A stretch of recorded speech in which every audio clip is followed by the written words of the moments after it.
souvent lus avant d'être mangés,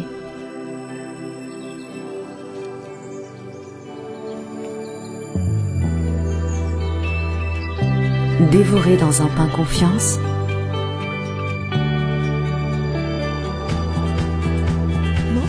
ma fierté.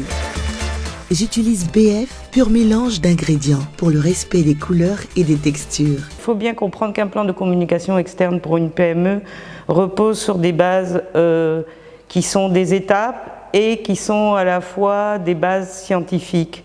Il y a un process à respecter. Le premier process, c'est que en fait, vous devez présenter votre entreprise au monde externe, si je peux m'exprimer ainsi.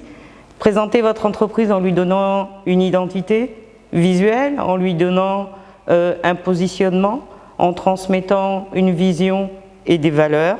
Et quand vous avez établi cette identité d'entreprise, vous définissez vos cibles de communication.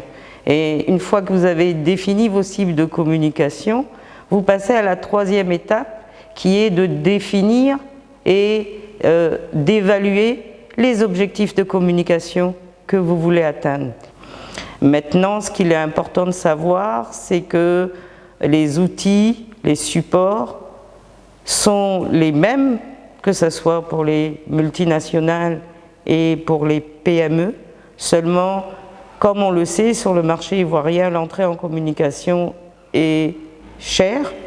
Une PME doit donc, dès le départ, quand elle se constitue, provisionner dans ses comptes d'établissement d'entreprise un budget récurrent pour la communication de son entreprise et de ses produits.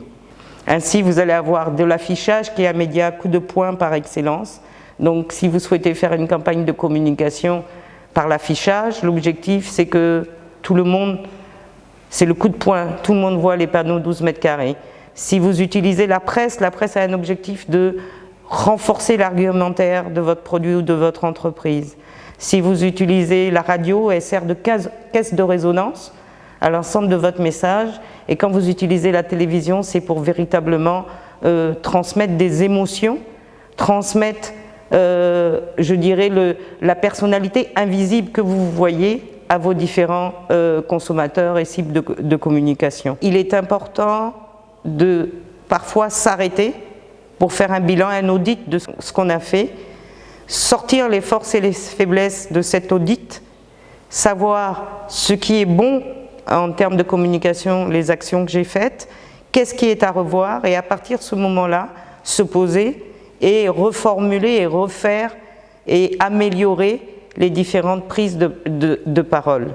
Faire le mieux, toujours plus, pour pouvoir se singulariser et faire en sorte que vis-à-vis de votre concurrent, on puisse tout de suite reconnaître votre identité, reconnaître vos codes de couleur, reconnaître le nom de votre entreprise et reconnaître finalement la qualité qui est, comme de l'agence PME, le développement de l'avenir.